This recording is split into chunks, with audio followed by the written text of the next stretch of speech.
All right, looks like we're live. How's it going, guys? We are just going to be live for a little while. If you guys have any questions, let me know. If you are watching on the replay, feel free to skip ahead. And if you're not already subscribed, please do so. It really helps me out. But if you are on the replay, you can skip ahead a little bit and we'll have more discussion going in a few minutes, most likely. But for today, big thing today is I've had a bunch of removal orders. I've been listing those. I got a lot of those listed today. I also have a bunch of stuff that needs cords because I sell a lot of used electronics and a lot of my stuff came without cords. So I'm making bundles that way they are sellable and the customer is going to like what they get. Yeah, so it's been a process, making a lot of progress here, but yeah, it's been a good day so far.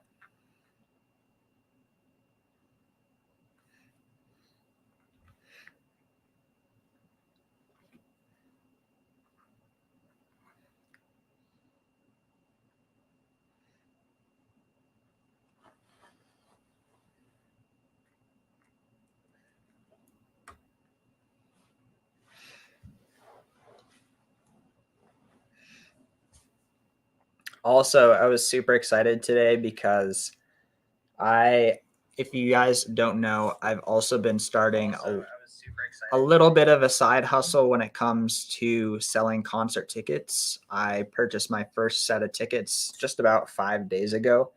The whole point of that is basically certain concerts will most likely sell out because it's a big artist in like a small venue or something, and there's only a certain amount of tickets. And basically from there, you can buy the tickets and then sell them for more. And these tickets that I purchased, my very first purchase, ended up selling within 5 days. So I ended up making $25 profit from that. So that was pretty cool. I was very surprised to see that. Hidden gem. What do you mean? I'm curious what is the hidden gem, but if that's a compliment, I appreciate it. Oh, you're Val. What's up? Good to see you. Val is he's been editing all the content that you see on this channel and on the Instagram. If you guys haven't noticed in the last month or so, the content has looked really sharp, and that's big part due to him. So I appreciate that.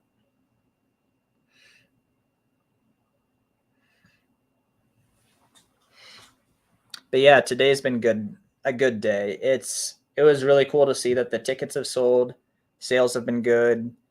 I got a very weird customer message today.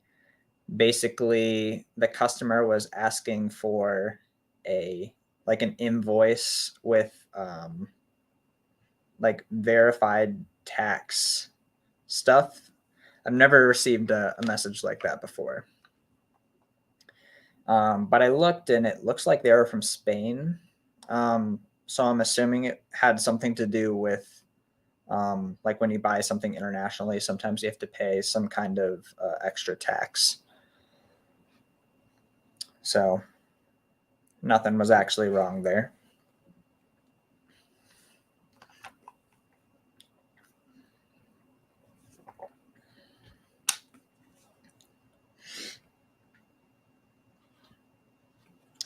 But yeah, we're coming in at the end of June here. I don't know when you guys are rewatching this if you are on the replay.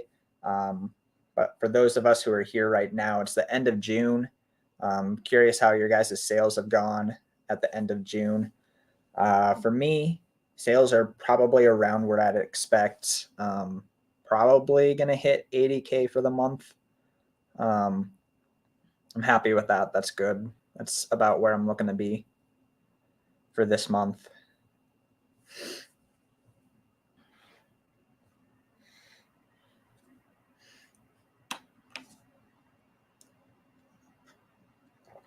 Also, a lot of people I've talked to in real life, I mentioned that I sell stuff online and they feel like the whole recession thing is going to slow down sales a lot. I don't know if I've really seen a difference. I don't know if you guys have. I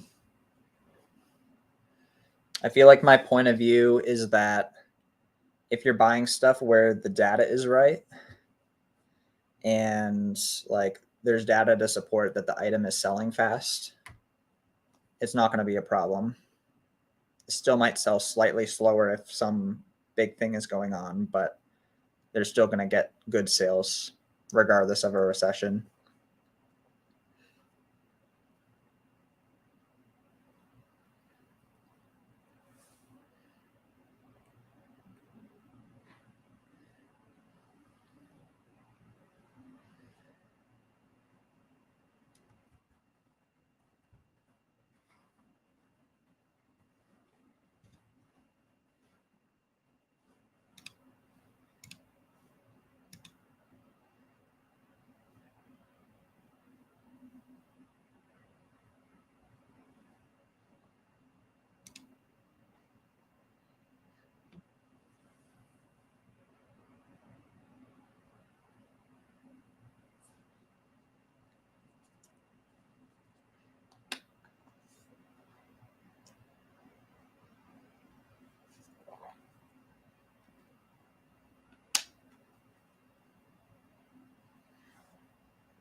But yeah, if you guys have any questions, let me know.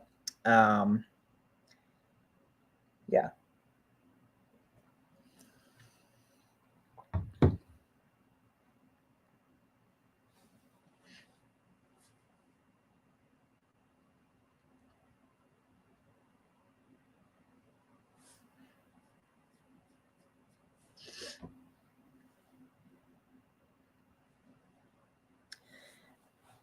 Biggest struggle and a win victory. So the biggest struggle recently, there's been some account health stuff on my account. So that has been kind of figuring out exactly how to continue in a sustainable way has been the biggest struggle. The biggest victory is that I'm still riding off of doing like extremely good sales, record breaking sales for the last 6 months. So that's been amazing. And along with that, like I don't feel any kind of scarcity on what to source. There's so much stuff out there to source.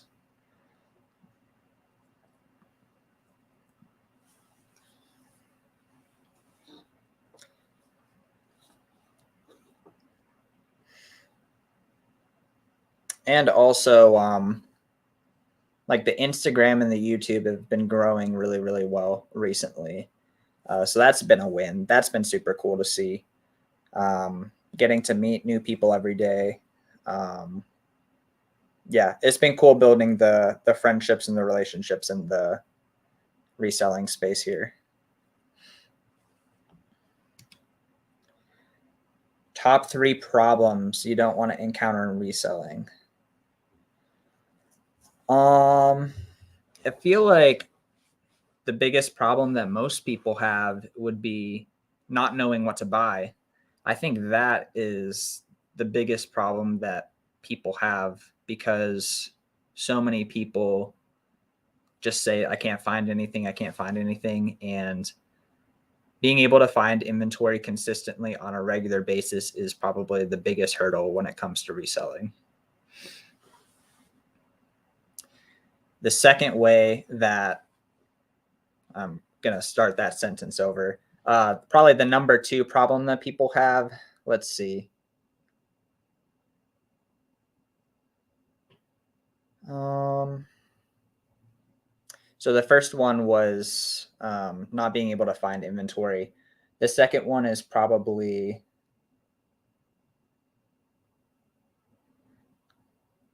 I feel like so many people have problems finding inventory that's the biggest problem, but probably not having like money to spend on inventory. People expect to start with like $200 and they can. But it takes a lot of reinvesting back into the business in order to have a good amount of money to make money from. So you don't want to like not have money to spend on inventory.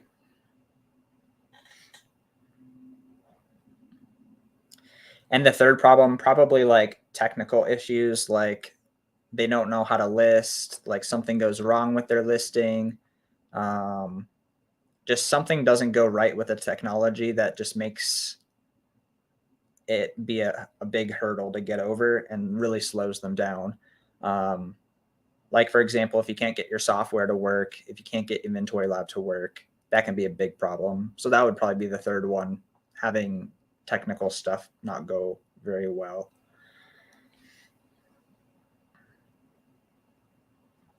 Or they just, they use stuff that's just way too slow, like using Seller Central to list your stuff. I remember there was a point a little over a year ago, I had a bunch of books, probably a year and a half ago. I had maybe 300 books and I was listing through Seller Central. And I timed myself listing books and it was taking me like 3.5 minutes per book to list it. And I had 300 books. So do the math on that. That's going to take hours and hours and hours. And then I realized, you know, if I just do this free trial of Inventory Lab, it'll probably take me a minute per book. That would save me so much time. And that's a big problem that people have because they're not willing to pay the little bit per month in order to use a better software.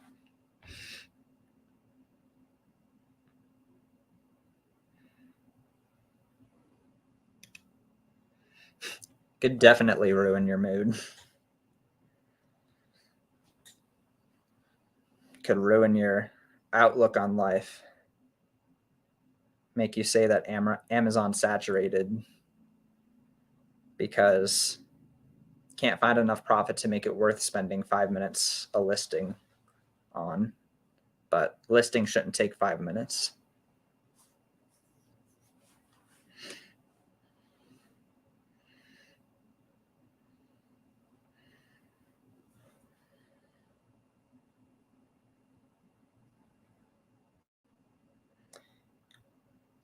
So back to this question, the biggest hurdle to overcome when there's reselling is to like be able to find a consistent method in order to find inventory. So for me, the way that I do that is I do a lot of eBay to Amazon and I do a lot of used items.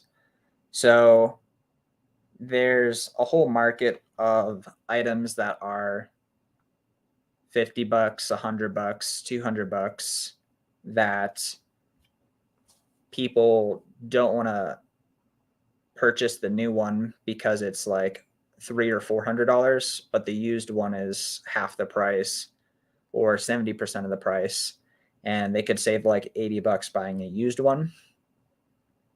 And then there's also people on eBay who go to garage sales and thrift stores and pick up a docking station for $10, and they're happy to just throw it up on eBay for $50. And there's a big margin there because people are getting stuff for so cheap, but yet Amazon is reaching so many customers. So that's a big part of what I do. I purchase from eBay sellers and then I sell on Amazon.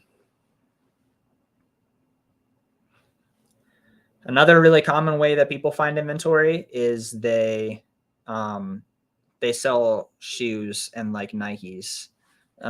So a lot of people, they know how to run the sales with Nike. They know how to get the 20% off coupons. Sometimes they go into the store and do that. Other times there's ways to do it online.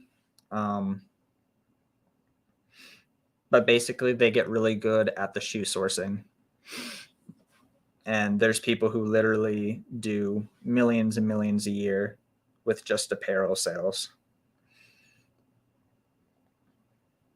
Because the thing is I think there's 20 plus Amazon categories for different types of items. And within each one of these categories, there's millions of items. And so within those millions of items, there's thousands of profitable products. And each one of those categories is basically a black hole into which, if you get good at it, you can source those items and sell those items. But it takes time to like actually get good at a category and get good at a certain type of arbitrage. Because like I said, like I do eBay to Amazon a majority of the time. There's other people who do primarily apparel stuff. There's other people who do just supplements. There's other people who wholesale grocery stuff. They buy massive quantities from distributors and they have a really good prep process and they sell thousands and thousands of units. There's hundreds of different ways to source. But you're not going to get good at any of them if you spend 15 minutes on it. Like it could take weeks and weeks of work in order to figure it out. And once you figured it out, you have a competitive advantage.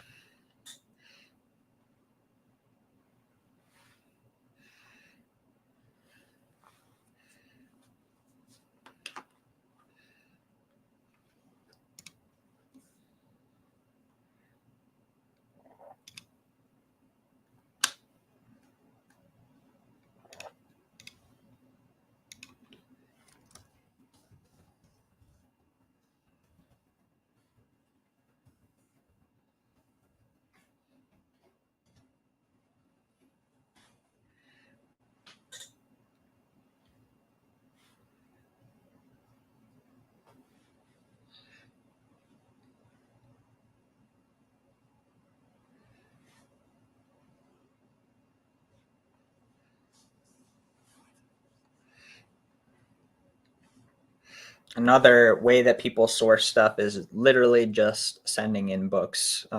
This is super obvious information if you are an Amazon seller, but a lot of people literally just do books, and there's a ton of different ways to find books. There's one guy that I met in January. His name is Book Upcycle. He literally has a warehouse.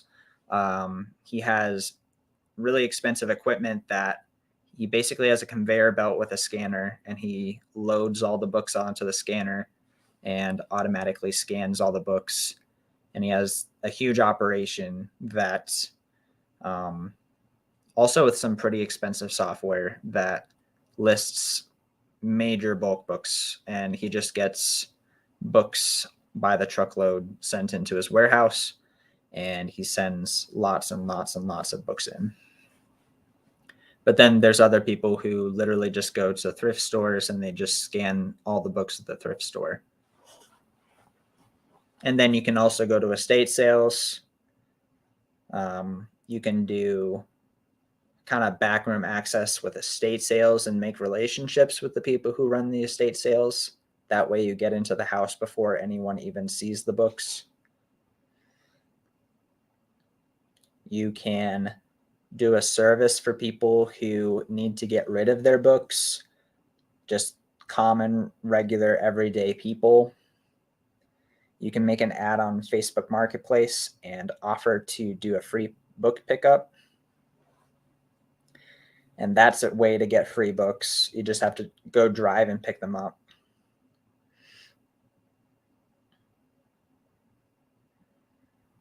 There's also Goodwill outlet worlds around the country, and some of them have a complete book section. Basically, what the Goodwill outlet world is they sell bulk, like liquidation type thrift store stuff. And so from there, you can buy books for 50 cents each. How can I be a seller in Canada to the United States? Yeah, that's a good question. So number one, this isn't your question, but you could just sell on the Canada exchange, but that's not what you're wanting to do. If you want to be selling on the United States exchange, you would have to purchase from United States sites and be working with the United States Prep Center. And from there, you would send your items to that prep center when you make a purchase, and then it would go into your United States Amazon seller account. And I've never done Amazon selling internationally like that. And so in order to make the account, you might have to work with someone who's in the United States and have them make an account for you and purchase their account. Or you might just be able to make an account like normal. But I mean, there are people who are doing it, so I've just never actually done that before.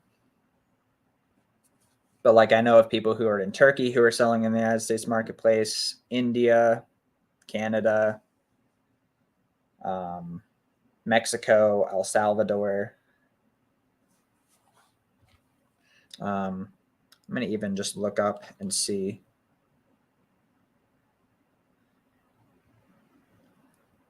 There was some guy that was messaging me before who sells from El Salvador on the United States, and he was doing pretty well.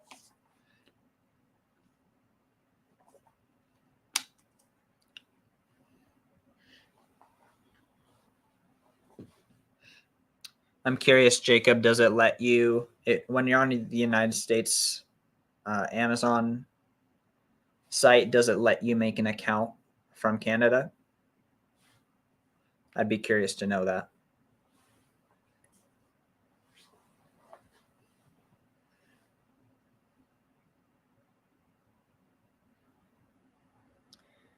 Selling internationally like that can also just be a little bit more of a logistical nightmare because you basically don't have as much of an option to removal order your stuff. So if anything's wrong with your inventory, you kind of just have to liquidate it, which is okay. You can still do business like that. It just really forces you to be more strategic with how you do things.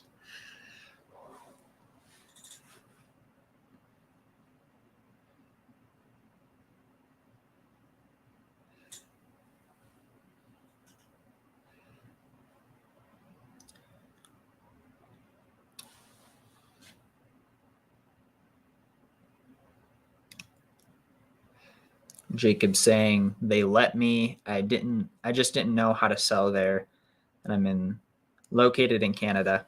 Okay, so you have a United States seller account already? Is it active? Like, did they send you the postcard and everything?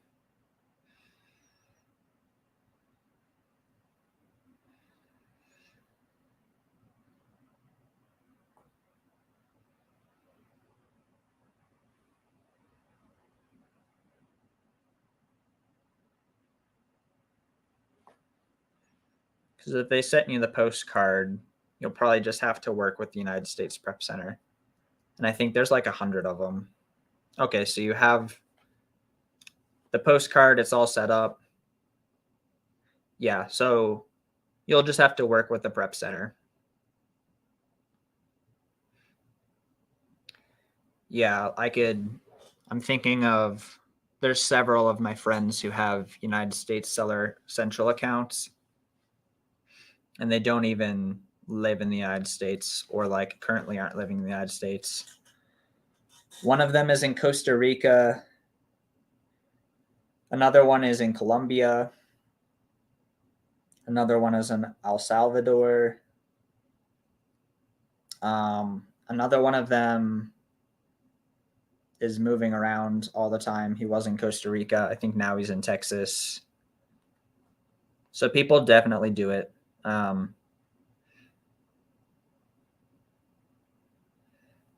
Since we're this far in the stream, this isn't the prep center that I use, but I've used this prep center for quite a while. It's called Little Owl in Ohio. They're a good, reliable service.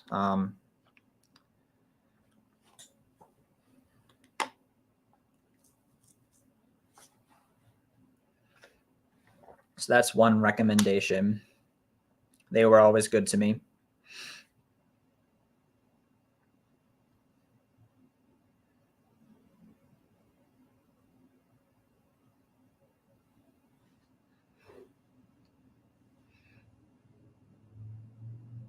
But also there's like 100 prep centers, and if you do your own research, you could probably find better deals. How much do prep centers charge? They usually charge anywhere from between 80 cents to $2 an item. And the thing is, though, that sometimes the prep centers that are cheaper, like I was working with one that was $1 a unit, but they also sometimes have add-ons that end up making your cost per item more expensive. So for example, this place, they charged, I think 35 cents for a poly bag. They charged like an extra $1 or $2 for boxes. And I was shipping large items. So some of my items, even just one item, needed a box. And so it ended up adding up quite a bit. It was over $2 an item that I was paying because of all the add-ons.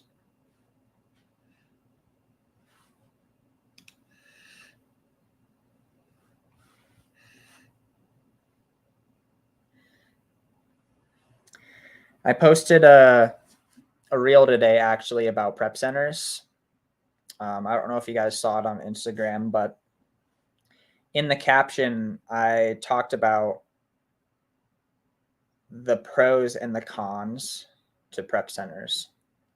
So in the video, I was talking a lot about the pros, and some of the pros are really cool. You can be location independent. So like Jacob is trying to do, he can live in Canada and he can sell in the United States marketplace.